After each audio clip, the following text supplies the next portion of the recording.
Hey, what's up everyone, the Pro Channel is here. Today I'm back with my top 10 Sonic games. I'm a Sonic fan 8 years now.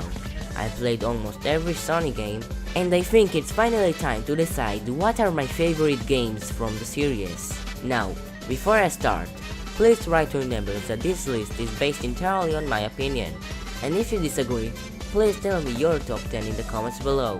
Anyways, without further ado, let's start this top 10.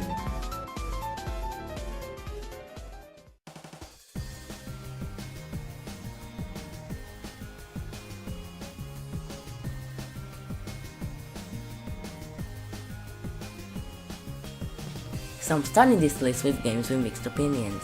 Yes, I said games. I can't really put Sonic 4 Episode 1 over Episode 2, because I see them as a one game, kinda like Sonic 3 Knuckles. Each game has 4 main zones, and if you combine those 2 games, we have 8 main zones, which is a normal amount of zones in a 2D Sonic game. Besides that, I really like the level design of this game, even though the level themes aren't original. Splash Hill Zone is Green Hill Zone, All Desert Zone is All Ocean Zone, and so on. Each level adds a cool new gimmick to the table, without making things too gimmicky. I really enjoyed the gameplay too. It feels just like the classics, just with the homing attack and Sonic 06 physics in Episode 1. The addition of Tails in Episode 2 was also pretty fun, and the partner moves finally gave Tails a purpose, and leading to having an online feature, something you don't see a lot in platformers. And I really like to see a remastered versions of those 2 games, with the ability to play as Knuckles and Tails alone, and without this.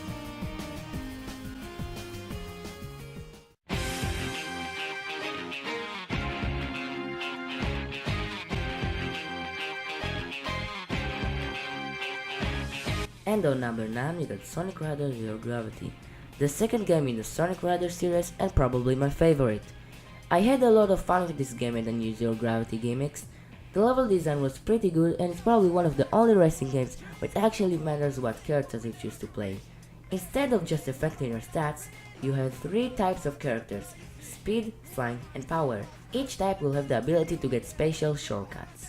Speed can grind on rails, Flying can fly through rings, and Power can break walls.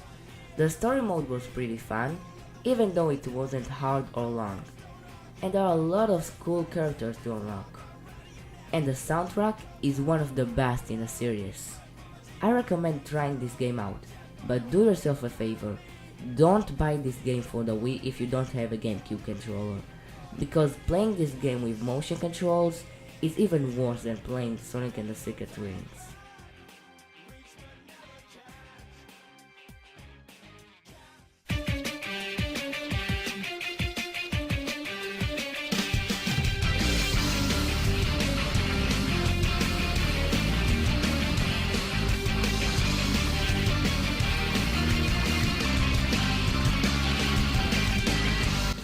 And on number 8 we got Sonic and the Black Knight. At first glance, you might think this game will be awful. You literally use a sword in a Sonic game. There is no way this game will be good. And that's exactly what I thought before I played this game. But when I did, I loved it. The sword is fun to use, the soundtrack is amazing, the graphics are beautiful, at least in Wii standards, and the story wasn't even that bad. And you can actually use the analog stick. And after Secret Rings, it was a major improvement. A lot of people are complaining about the amount of enemies in the game, which is true that there are a lot of them, maybe even too much, but they forget that you can skip on enemies, and even if you choose to fight them, it takes less than a minute to deal with them. And it's not like you can get the game over, you have unlimited lives, which makes the game even easier. And think about it, if there are almost no enemies, all what you will do in the game is running and jumping. Is it really what you want from a Sonic game? One more thing, people are also complaining about the difficulty of this game, but I found it to be very easy. All what you need to do is to get good and learn how to play the game. Give this game a chance and play it with an open mind. You might like it. Just don't let people like IGN make you assume it's awful, because let's be honest, IGN doesn't give good scores if you don't pay them.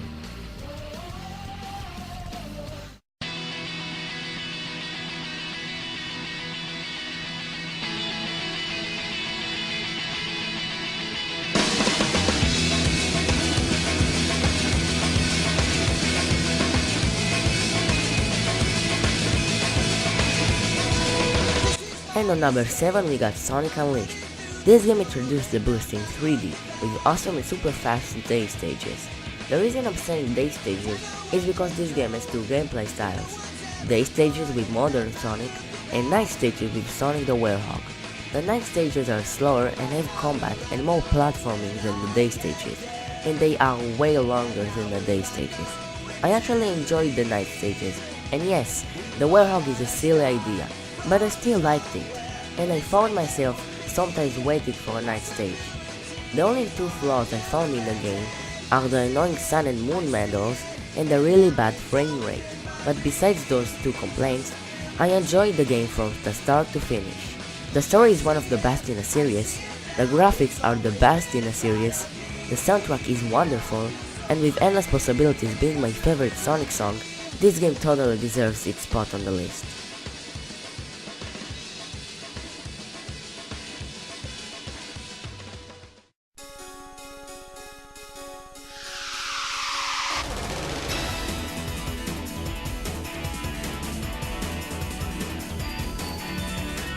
And at number 6 we got Sonic CD.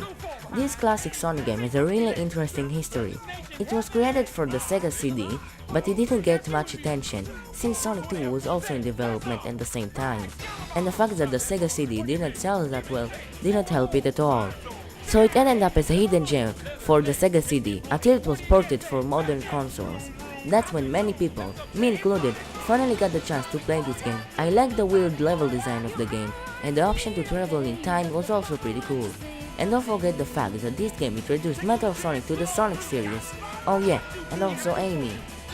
Yeah. The port gave the choice to use the Sonic CD Weird Spin Dash or the awesome original Spin Dash from Sonic 2. It also gave the option to use the USA soundtrack or the Japanese soundtrack for the game. And when the game is finished, you get the ability to play as Tails. In my opinion, this game is a must play for any Sonic fan, and it sets its spot on number 6.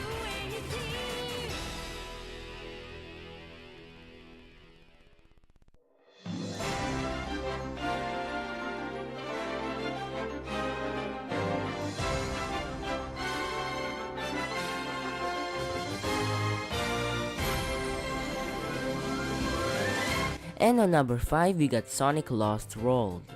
I really don't understand why people hate this game so much.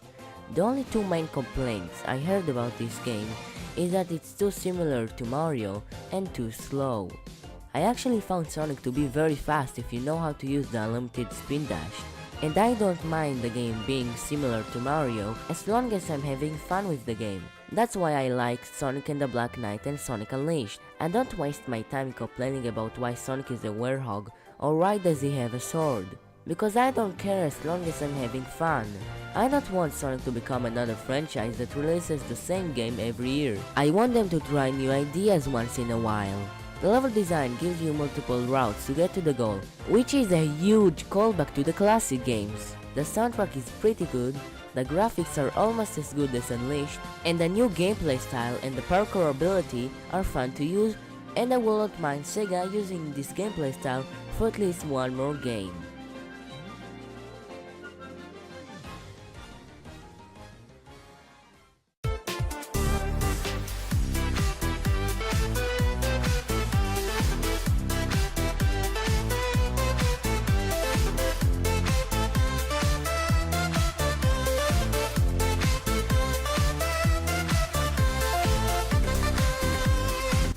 And on number 4 we got Sonic the Hedgehog 1 3DS version.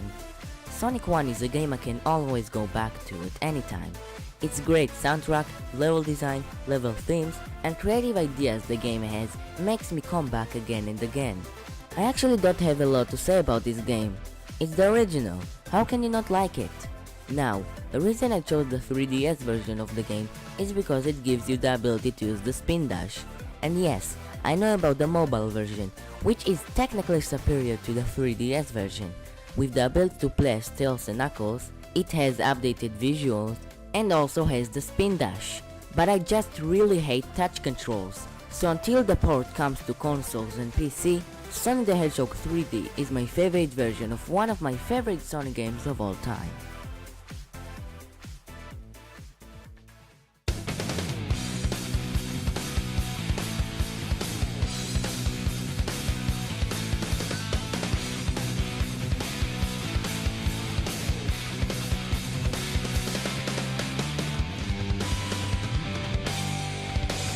And on number 3 we got Sonic Adventure.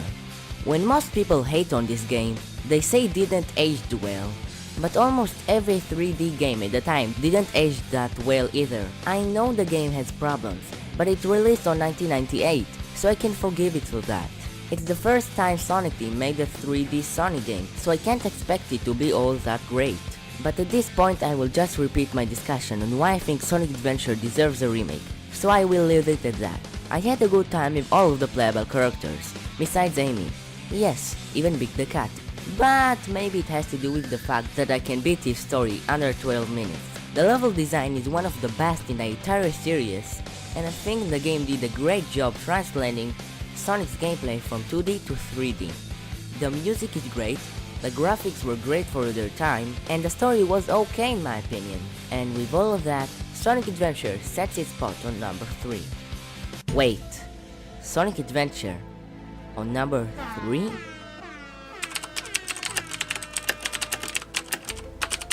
Sonic Adventure 3 confirmed.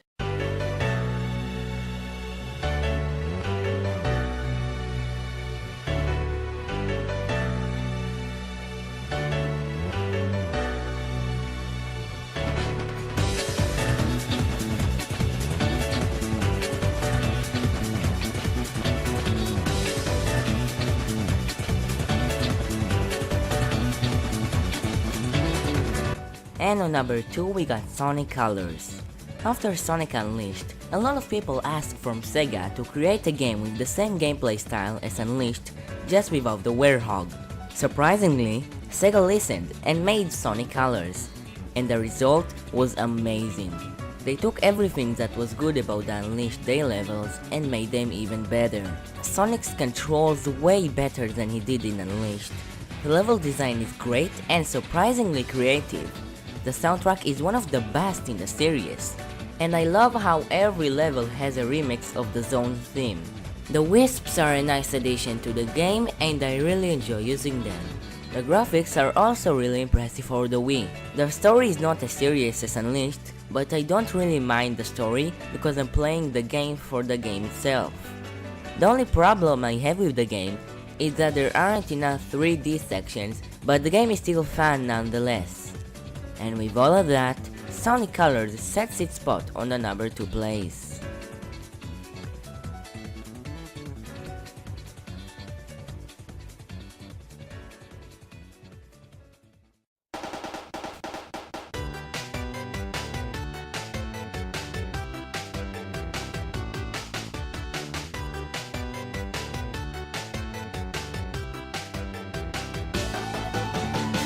And finally, on the number 1 spot, we got Sonic Generations.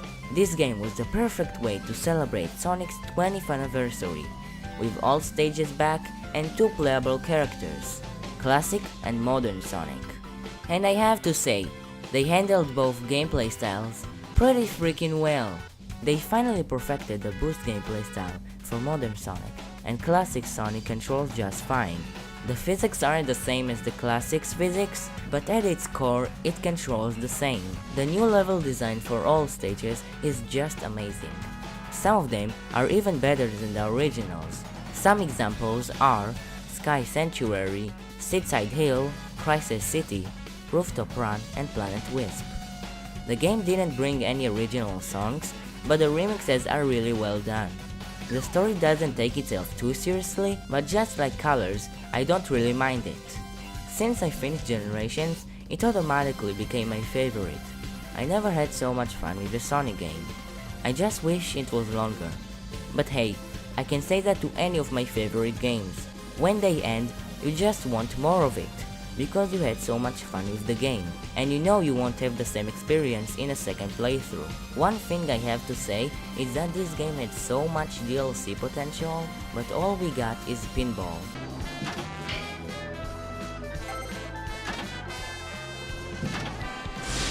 Anyways, I hope you enjoyed this top 10, and as I said at the start of the video, if you disagree, please tell me your top 10 in the comments below.